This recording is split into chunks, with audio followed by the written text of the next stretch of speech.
Good morning my dear students. जैसा कि हमने आपसे वादा किया था कि हर दिन मैं आपके लिए एक वीडियो लेके आऊँगा, तो ठीक उसी के लिए मैंने आपके लिए साइंस का एक वीडियो लेके आया हूँ। इस वीडियो में हम आपके लिए बताएंगे जो रिड्यूस सिलेबस है उसमें से फर्स्ट यूनिट जो आपको पढ़ना है chemical substance nature and behaviour, जो कि एग्जाम में कितना नंबर का आएगा 26 मार्क्स का आएगा। उसी का सारा टॉपिक, कुछ टॉपिक का डिस्कशन करेंगे। यहाँ पर पढ़ाएंगे तो हम सारा टॉपिक, लेकिन उसको लेक्चर वाइज पढ़ाया जाएगा। ये आज का फर्स्ट लेक्चर है।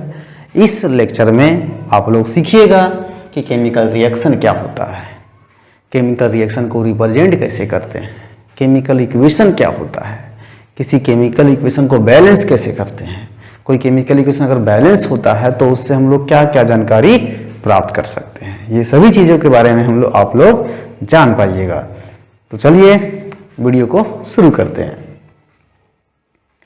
शुरू करने से पहले मैं आपको बताना चाहूँगा कि आपको जो भी हम बताएं उसके लिए आप अपना कॉपी पेन साथ रखें। एक अच्छा नोट्स आपको तैयार कर लेना है, क्योंकि मैं आपको यहाँ पर कंप्लीट साइंस पढ़ाने वाला हूँ। लेक्चर उसका वीडियो लगातार आते रहेगा, आप लोग नोट्स बनाते रहिए, क्वेश्चन का प्रैक्टिस करते रहिए, पूरा कंप्लीट कर दीजिए साइंस सब्जेक्ट को। तो केमिकल रिएक्शन, फर्स्ट टॉपिक क्या है? Chemical reaction. क्या होता है केमिकल रिएक्शन?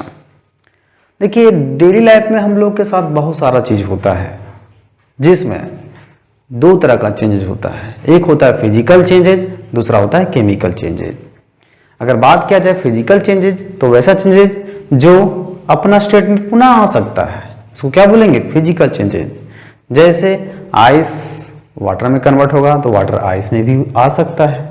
और केमिकल चेंजेज वैसा चेंज होता है जिसमें एक बार जो चेंज हो गया वो दोबारा वापस नहीं आ पाएगा। देखिए, जिस तरह से अभी लॉकडाउन का टाइम है, जिस तरह से हम लोग चेंज हो रहा है, ये जो चेंज है बहुत आदमी को जान उस चेंज के अनुसार गंवाना पड़ रहा है। तो क्या वो दोबारा आ सकता है? नहीं आ सकता है। ठीक है, इसमें लास्ट में हम आपको लॉकडाउन से रिलेटेड कुछ महत्वपूर्ण बात भी करेंगे, इसलिए आप कंप्लीटली लेक्चर को अच्छा से सुनिए, नोट्स बनाइए, और जो हम बात बताएंगे उसको ध्यान से भी सुनना है। तो केमिकल रिएक्शन में बता रहे थे वैसा प्रोसेस जिसमें न्यू सब्सटेंस, न्यू प्रॉपर्टी वाला सब्सटेंस बनता है, उसको केमिकल रिएक्शन बोलते हैं। अब यहां पर बात करते हैं कि क्या उसका एग्जाम्पल होगा। तो जब भी हाइड्रोजन और ऑक्सीजन आपस में कंबाइन करता है तो वाटर फॉर्म होता है। ये आपका क्या है? केमिकल रिएक्शन है। जैसे अगर कोल बर्न होगा तो जब कोयला को जलाएंगे तो राख बनेगा, इसको बोलते हैं ASH बनेगा। तो क्या इससे फिर कोयला जनरेट होगा? नहीं जनरेट होगा, न्यू सब्सटेंस बना। यहाँ पर मैग्नीशियम रिबन को बर्न करेंगे तो भी न्यू सब्सटेंस फॉर्म होगा। आप मैग्नीशियम रिबन बर्न करने वाला कुछ टॉपिक समझिए, यहाँ कुछ कंसेप्ट समझिए। मैग्नीशियम रिबन को बर्न करने से पहले हम लोग क्या करते हैं, मैग्नीशियम रिबन का जो सरफेस है उस सरफेस को रब करते हैं किसी दूसरा मटेरियल से, ताकि वहाँ का सरफेस पर जो भी अगर जंक लगा हो या तो उसमें जो भी डस्ट पार्टिकल जमा हो वो वहाँ से हट जाए और उसको आसानी से जला सके। इसलिए हम लोग जनरली मैग्नीशियम रिबन को बर्न करने से पहले क्या करते हैं? क्लीन कर लेते हैं। ठीक है। फोटोसिंथेसिस, फोटोसिंथेसिस आप जान ही रहे हैं, प्लांट क्या करता है? अपना फूड स्वयं बनाता है। किसके थ्रू? फोटोसिंथेसिस के थ्रू। तो इसमें जो नया सब्सटेंस फॉर्म होगा वो किस कारण से हो रहा है? केमिकल रिएक्शन के वजह से हो रहा है। फिर है रिस्पायरेशन। हम अभी जिंदा हैं, आप अभी जिंदा हैं, क्यों? क्योंकि हम लोग रिस्पायरेशन कर पा रहे हैं। उसके थ्रू भी क्या हो रहा है? कुछ ना कुछ केमिकल चेंजेज हो रहा है, तो वो भी केमिकल रिएक्शन का एग्जाम्पल है। सिंपल एग्जाम्पल, मार्केट से आप अंगूर खरीद के लाएं, 2 दिन के लिए 3 दिन के लिए छोड़ दिए, अंगूर गया सड़, तो वो भी क्या है? किस वजह से हुआ? केमिकल रिएक्शन के वजह से हुआ। तो इस तरह से आपके दिमाग में केमिकल रिएक्शन क्या है आसानी से समझ में आ गया होगा। अब कुछ टॉपिक और बात करते हैं, तो हम कैसे समझेंगे कि केमिकल रिएक्शन होता है, हुआ है। तो इसके लिए कुछ साइन है, ये हमको कुछ इंडिकेट करेगा, कुछ साइन के अनुसार हम लोग पता लगाएंगे। तो साइन क्या क्या है? तो सबसे पहला साइन है कि आपका टेम्परेचर में चेंज होगा।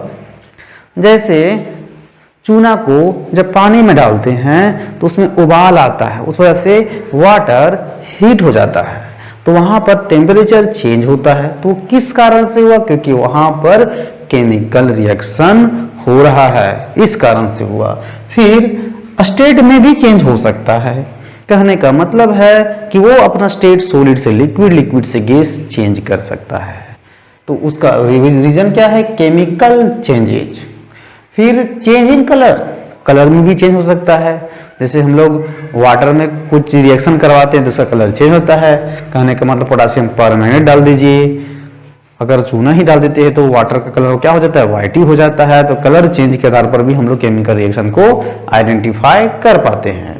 फिर है इवोल्यूशन ऑफ गैस, कहने का मतलब है जब भी केमिकल रिएक्शन होता है तो कभी कभी रिएक्शन के समय गैस भी इवोल्यूएट होता है। जैसे कार्बन ऑक्सीजन बर्न किया, कार्बन डाइऑक्साइड गैस बनाया, तो वहां गैस इवोल्यूएट होगा।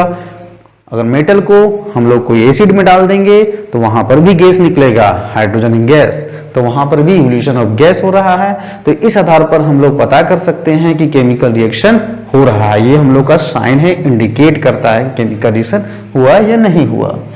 फिर अब यहां बात करते हैं रिएक्टेंट कुछ टर्म का जो केमिकल रिएक्शन से रिलेटेड है। देखिए, जब भी केमिकल रिएक्शन होता है तो जो सब्सटेंस पार्टिसिपेट करता है केमिकल रिएक्शन में उसको बोलते हैं रिएक्टेंट, और जो सब्सटेंस फॉर्म्ड होगा उसको बोलेंगे प्रोडक्ट। और कभी कभी हम लोग कुछ ऐसा सब्सटेंस यूज करते हैं जिसकी वजह से रिएक्शन का जो स्पीड है, जो रेट है, वो क्या होता है? या तो बढ़ जाता है या तो घट जाता है। तो रिएक्शन का रेट को चेंज हो जाता है, रिएक्शन रेट चेंज हो जाता है, तो इसको हम लोग बोलते हैं, वो सब्सटेंस को बोलते हैं कैटलिस्ट। अब जब सब्सटेंस की वजह से रिएक्शन के रेट बढ़ेगा तो उसको हम लोग बोलते हैं प्रोमोटर, और जब रिएक्शन का रेट घट जाएगा, डिक्रीज हो जाएगा, तो उसको हम लोग बोलेंगे इनहिबिटर। ये जरूरत क्यों पड़ता है? देखिए, कभी कभी क्या होता है, रिएक्शन बहुत ही स्लो होता है, इतना स्लो, बहुत स्लो, एक साल भी कंप्लीट करने में, अगर मान लीजिए हम लोग जो खाना खाते हैं वो डाइजेस्ट हो जाता है, डाइजेस्ट होने के लिए हम लोग के पास यहाँ पर क्या है, कुछ ना कुछ एंजाइम है, हार्मोन है, अगर वो सब प्रेजेंट नहीं रहता तो खाना पचने में सालों भर का से भी ज्यादा टाइम लग जाता। तो इस तरह से हम लोग समझ सकते हैं कि जब भी रिएक्शन का रेट बढ़ाना हो या डिक्रीज होना है तो सब्सटेंस कुछ ना कुछ चाहिए, उसको हम लोग क्या बोल सकते हैं? कैटलिस्ट बोल सकते हैं। सिंपल एग्जांपल, लोहा को ले लीजिए, पानी में छोड़ दीजिए, उसमें जंग लगा बहुत दिन के बाद, लेकिन आप एसिड में छोड़ दीजिए, जंग लगा तुरंत, तो वहां रेट बढ़ गया। उसका वजह क्या है? एसिड, यानी कि वहां कुछ ना कुछ डाले ऐसा जिसके कारण से रेट बढ़ गया। तो इस तरह से हम यहाँ पर कुछ टॉपिक डिस्कस कर लिए हैं। अब हम केमिकल रिएक्शन के बाद हम बात करेंगे रिप्रेजेंटेशन ऑफ केमिकल रिएक्शन, कि किस तरह से केमिकल रिएक्शन को हम लोग रिप्रेजेंट करते हैं।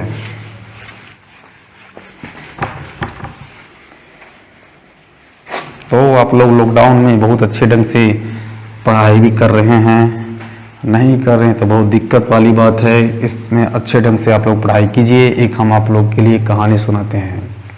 देखिए, 1667 यानी 17वीं शताब्दी का बात बताते हैं।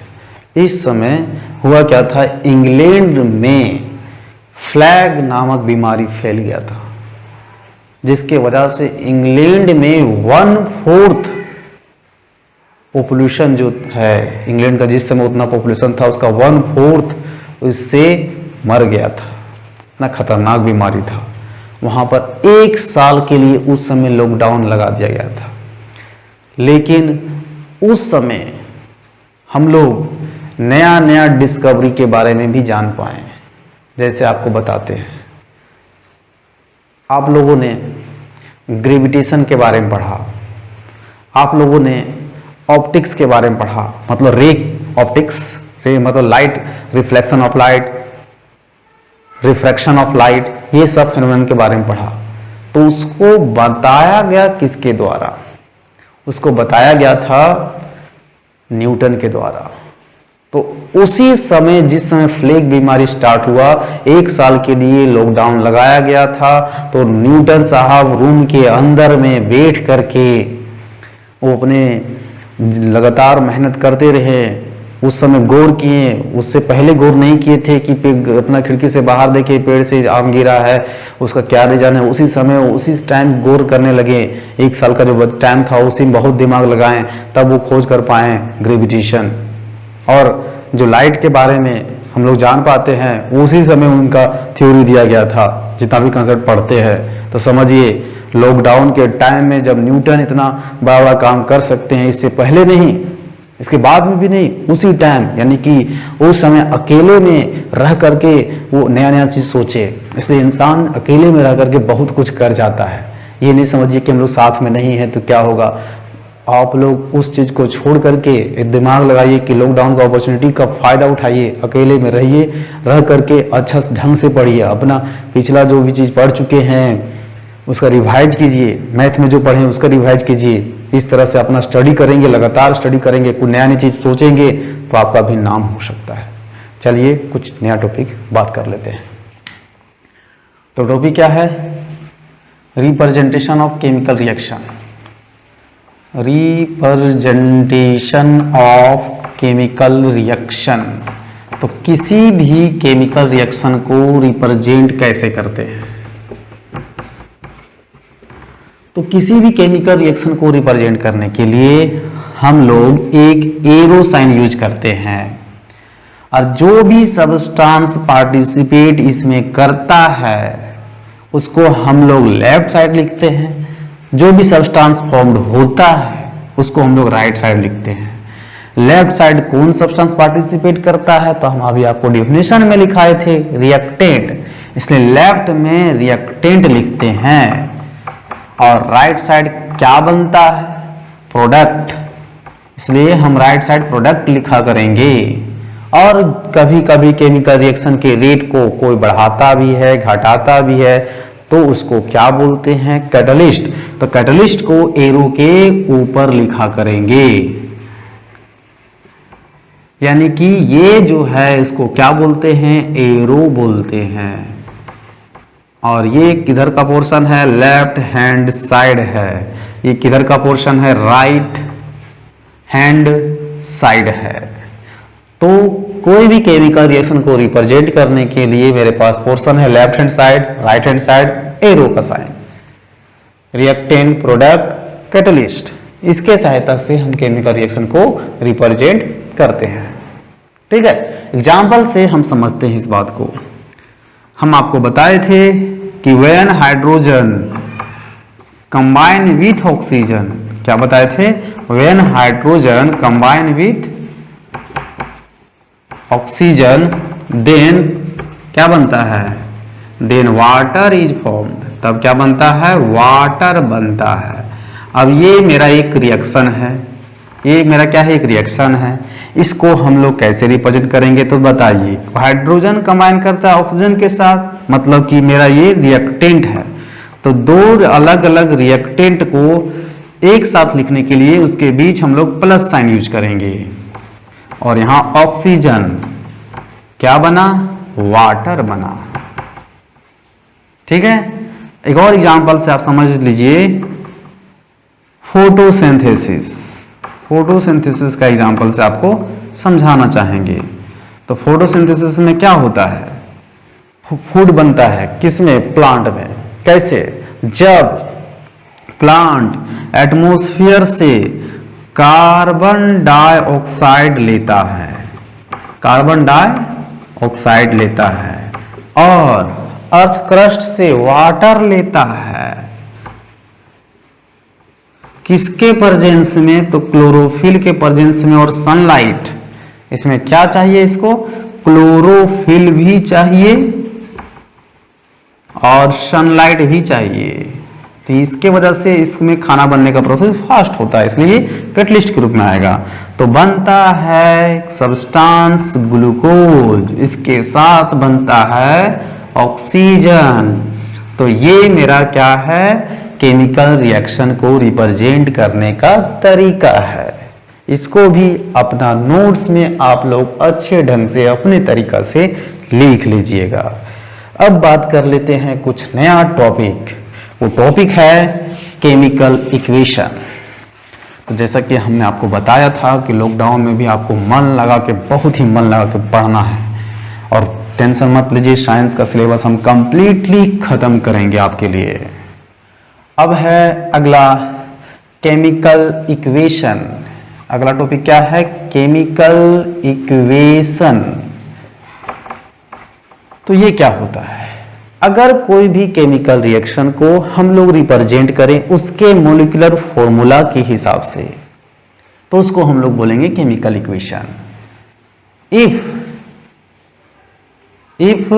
केमिकल रिएक्शन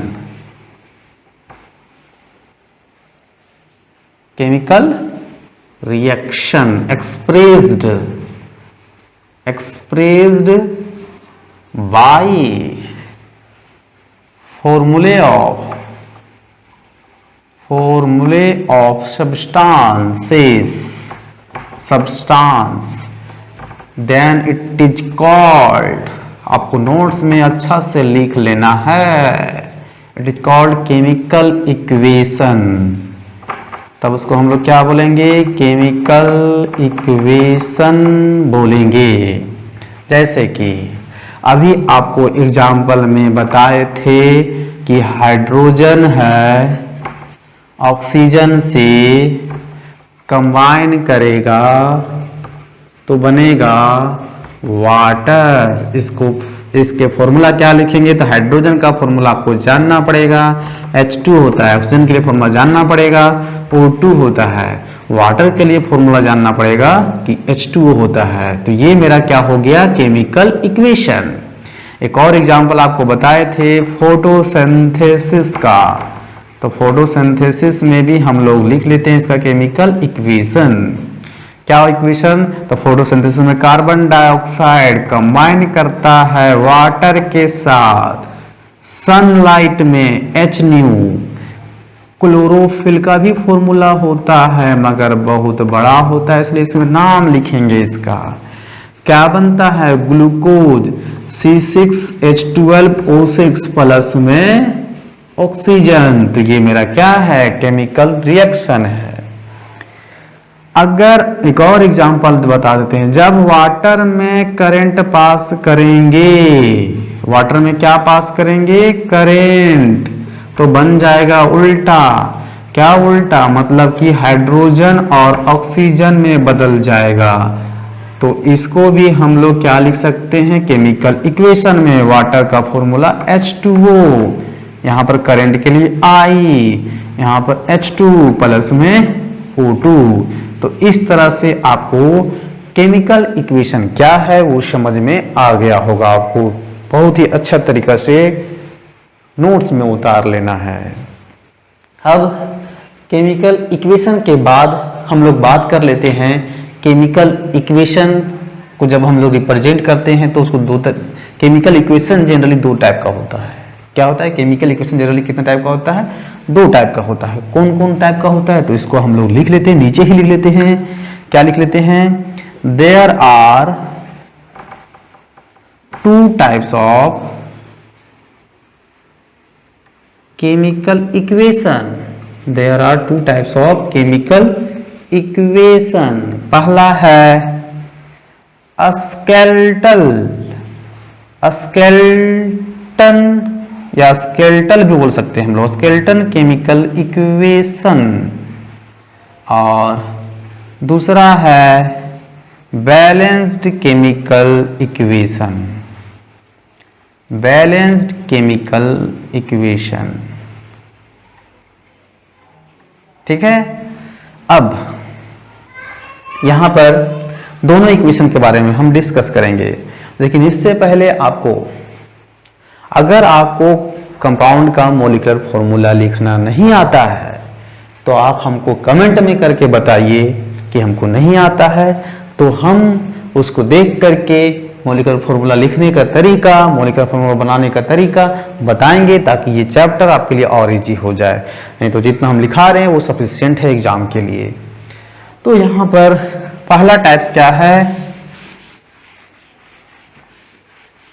तो जैसा कि हम आपको बता रहे थे, लॉकडाउन में मन लगा के आपको पढ़ना है ताकि बहुत जबरदस्त नंबर लाना है। तो पहला टाइप्स क्या बता रहे थे आपके लिए, स्केलेटल, तो उसको स्टार देके लिख देते हैं हम लोग, स्केलेटन केमिकल इक्वेशन। स्केलेटल भी बोल सकते हैं, हम पहले बार बार बता रहे इस चीज को, स्केलेटन केमिकल इक्वेशन। देखिए स्केलेटन का मतलब क्या होता है, कंकाल मतलब हड्डी। तो हड्डी मतलब सिर्फ जान ही रहे हैं, उसमें कुछ भी क्या है, मसल्स नहीं है। तो स्केल तो यानी कि the equation in which number of atoms in both side मतलब लेफ्ट और right are not equal is called, उसको हम लोग बोलेंगे स्केलेटन केमिकल इक्वेशन। तो यहां से आपका क्लियर हो गया होगा स्केलेटन केमिकल इक्वेशन। जैसे कि अगर एग्जाम्पल में बात किया जाए तो यहाँ Mg है, O2 है, बनाएगा मिल करके MgO। देखिए यहाँ पर एटम्स लिखते हैं Mg, यहाँ ऑक्सीजन, यहाँ पर क्या लिखते हैं, एटम्स लिखते हैं। इधर क्या लिखते हैं, लेफ्ट हैंड साइड लिखते हैं, यहाँ क्या लिखते हैं, राइट हैंड साइड लिखते हैं। Mg किधर कितना है, लेफ्ट में 1 है, यहाँ भी Mg कितना है, 1 है। राइट में ऑक्सीजन कितना है, देख लीजिए O2 है मतलब 2 है, यहाँ कितना है, 1 है। अब देखिए यहाँ वाला ऑक्सीजन इक्वल नहीं है, तो इस तरह से इस इक्वेशन को स्केलेटन केमिकल इक्वेशन हम लोग बोलेंगे। और भी एग्जाम्पल अगर बात कर लेते हैं तो एक और एग्जाम्पल बात कर लेते हैं। एल्युमिनियम है, ऑक्सीजन से मिलेगा तो बना देगा Al2O3। चलिए अब साथ साथ में आप लोग बताइएगा, यहाँ क्या लिखें, एटम्स लिखते हैं, इधर क्या लिखें, लेफ्ट हैंड साइड लिखेंगे, यहाँ क्या लिखेंगे, राइट हैंड साइड। यहाँ पर एल्युमिनियम, यहाँ पर ऑक्सीजन, एल्युमिनियम कितना 1, यहाँ एल्युमिनियम कितना 2, देखिए बराबर नहीं आया, ऑक्सीजन 2, यहाँ ऑक्सीजन 3, तो ये बराबर तो दोनों साइड नहीं है। तो इस तरह से हम लोग बोल सकते हैं कि ये कैसा इक्वेशन है, स्केलेटन केमिकल इक्वेशन है।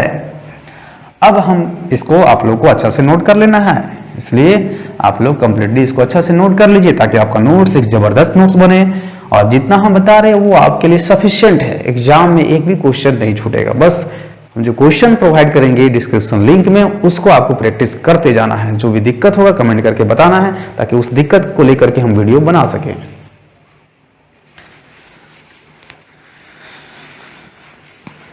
तो अगला जो है इक्वेशन का टाइप्स, वो हम लोग के लिए क्या है, बैलेंस्ड केमिकल इक्वेशन। क्या टाइप्स है, balanced chemical equation. Balanced chemical equation, तो बैलेंस्ड केमिकल इक्वेशन क्या होता है, तो the chemical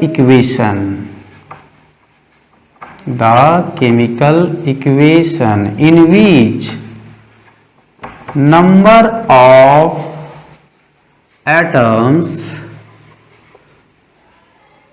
in both sides are equal is called balanced chemical equation. उसको हम लोग क्या बोलेंगे, बैलेंस्ड केमिकल इक्वेशन बोलेंगे।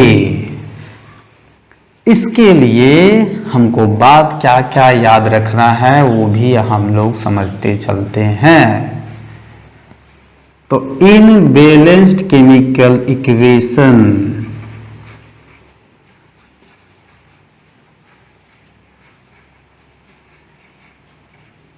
state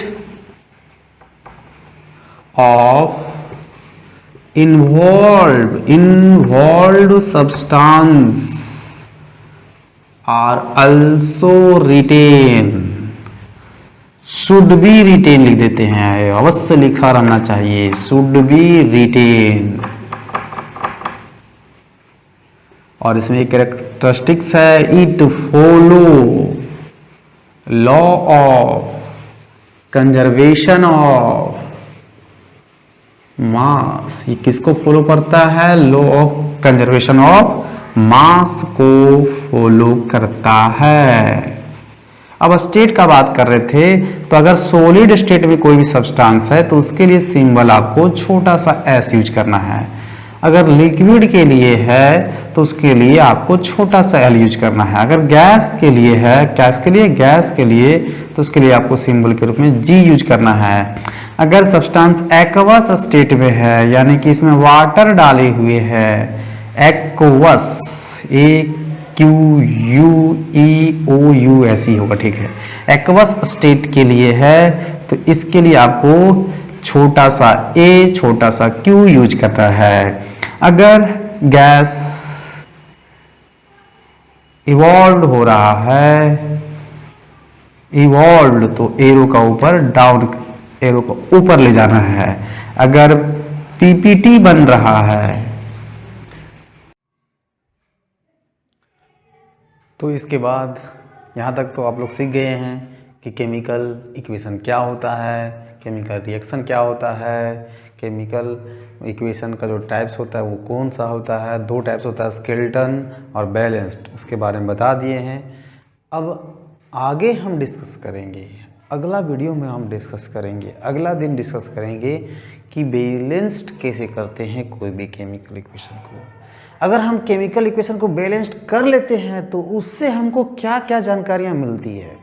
क्योंकि हमको मेन उद्देश्य है कि आपको हर बार जो वीडियो हो 30 मिनट से ज़्यादा ना हो, तो इसी के कारण से हम अब नेक्स्ट डे में वाला जो वीडियो होगा उसमें ये सब टॉपिक डिस्कस करेंगे। आपका काम रहेगा जो हम क्वेश्चन प्रोवाइड करेंगे उसको कम्प्लीटली बनाना है।